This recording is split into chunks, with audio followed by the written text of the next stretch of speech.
itu pada pemahaman seperti pemahaman orang-orang takfiri yang bermudah-mudahan untuk mengkafirkan yang lain. Apalagi kemudian ada golongan-golongan itu yang mengkafirkan itu dengan ketentuan-ketentuan yang sebetulnya tidak menjadi ketentuan itu sebagai hal yang dikafirkan orangnya. Ketentuan yang dibuat-buat sendiri. Ya, seperti segolongan orang itu kalau tidak baiat sama imamnya dikafirkan. Bukan orang Islam. Nah ini mana dalilnya gitu?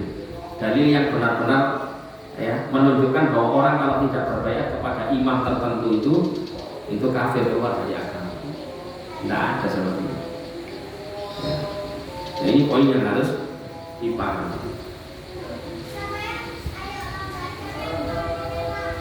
Kemudian dan lebih berat dari itu semua, barang siapa membenarkan ajaran mereka, yaitu membenarkan ajaran orang-orang musyrik. Betapa banyak orang yang membenarkan ajaran orang-orang musyrik dan membela mereka, khususnya orang-orang Yahudi dan Nasrani. Sekarang ini ada muncul sebuah seruan, yaitu seruan untuk menyamakan antara tiga agama sebagaimana mereka katakan, yaitu Islam, Yahudi, dan Nasrani. Mereka berkata bahwa ketiganya adalah agama yang benar, semuanya beriman kepada Allah, maka tidak mengkafirkan mereka. Ini lebih berat kekufurannya dibandingkan orang yang ragu-ragu untuk mengkafirkan mereka, karena justru membenarkan ajaran mereka dan berkata bahwa mereka beriman kepada Allah dan mengikuti para rasul.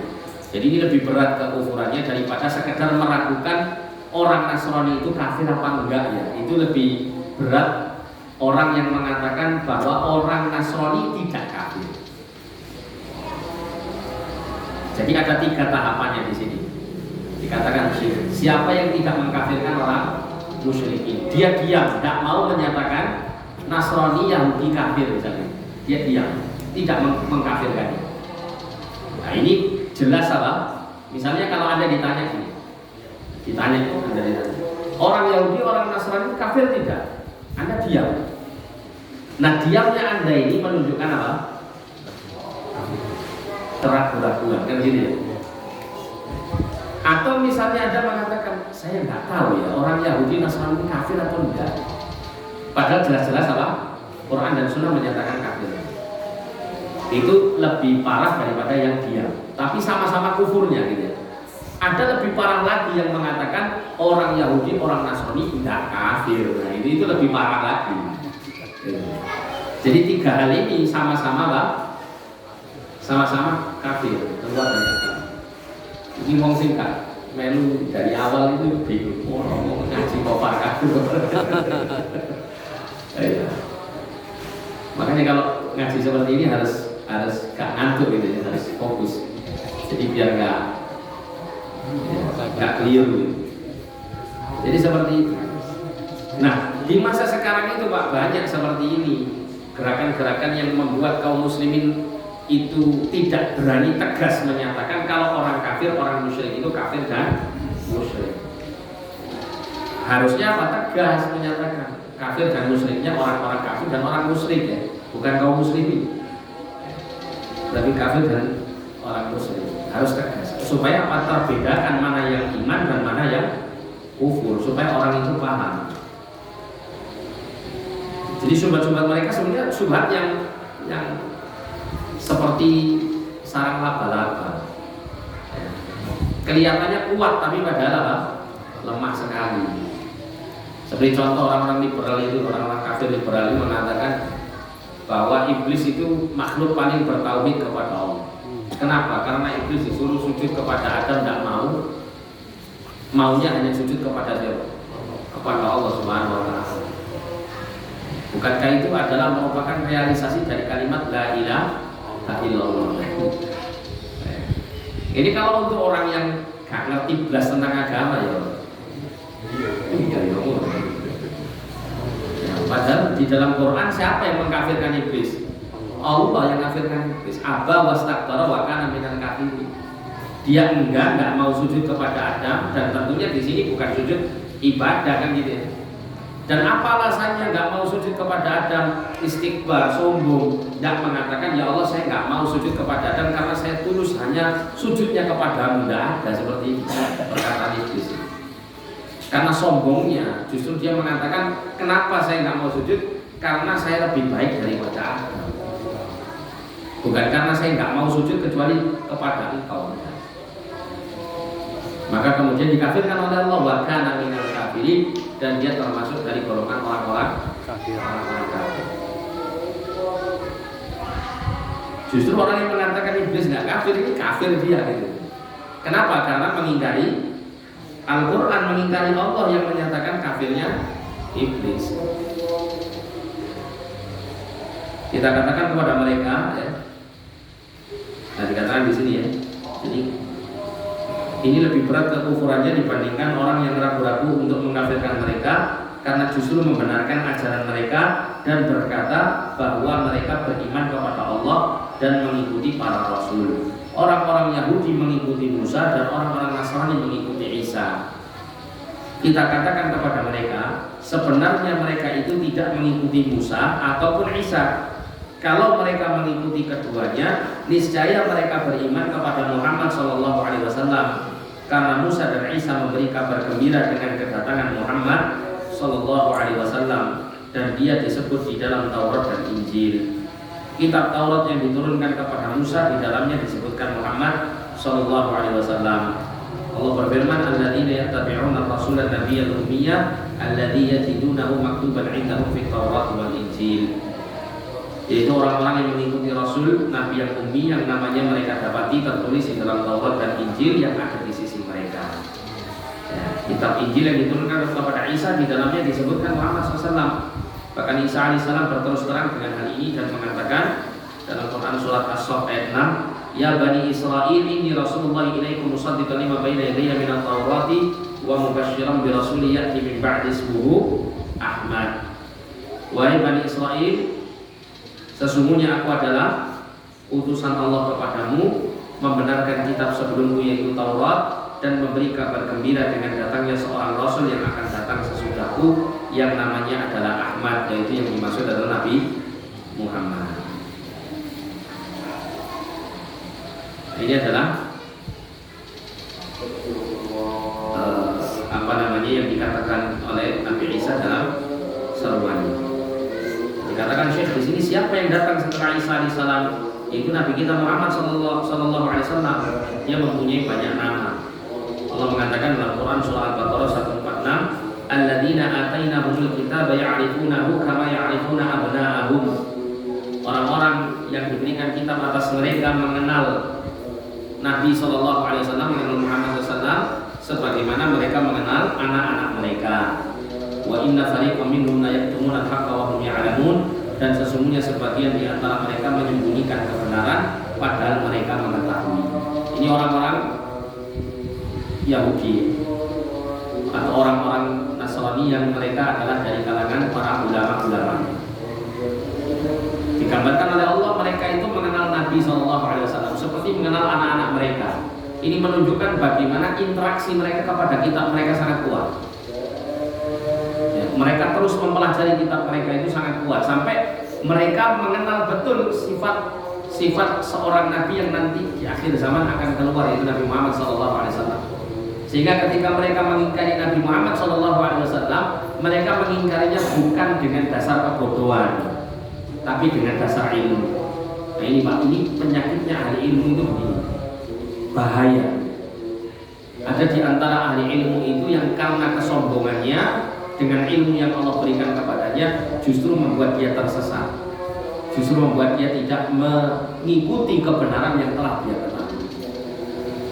Makanya kita banyak-banyak berlindung kepada Allah dari golongan seperti ini, seperti yang kita baca selalu dalam surah Al-Fatihah, ghairil maghdubi alaihim, bukan golongan orang-orang yang dimurkai atas mereka, yaitu orang-orang Yahudi yang mereka berilmu namun tidak mau mengikuti kebenaran yang diketahui melalui ilmu. Kata Syekh di sini, lalu bagaimana kamu menyamakan antara Yahudi dan Nasrani dan Islam? Agama Yahudi dan Nasrani telah dihapus setelah diutusnya Muhammad SAW. Islam adalah agama yang benar, tidak ada lagi agama yang benar selain Islam yang dibawa oleh Muhammad SAW.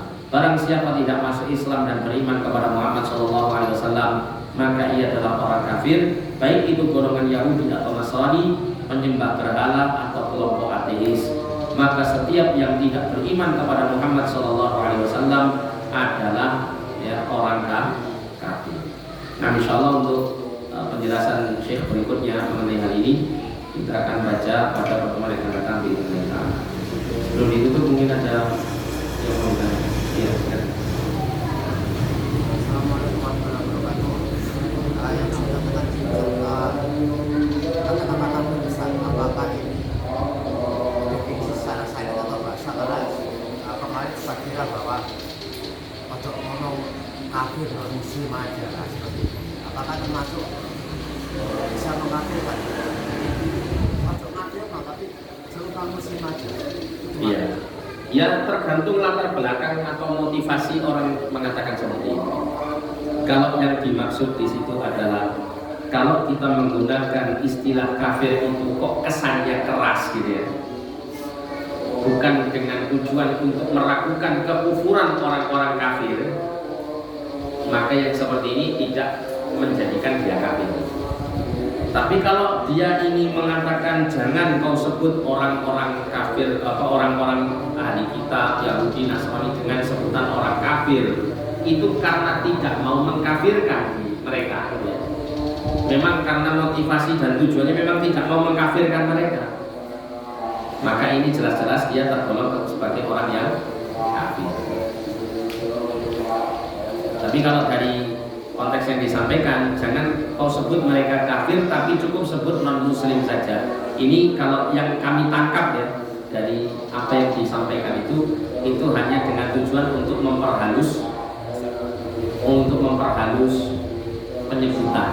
Tapi begini, meskipun itu kesannya benar gitu ya, atau kesannya baik lah, bukan benar ya, kesannya benar baik, karena kalau dikatakan kafir itu kan kesannya terlalu kasar gitu ya, cukup dikatakan non muslim saja.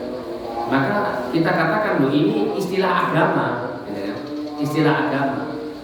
Kalau memang orang-orang kafir itu memang merasa risih dengan penyebutan kafir mereka, ya mereka supaya tidak kafir bagaimana?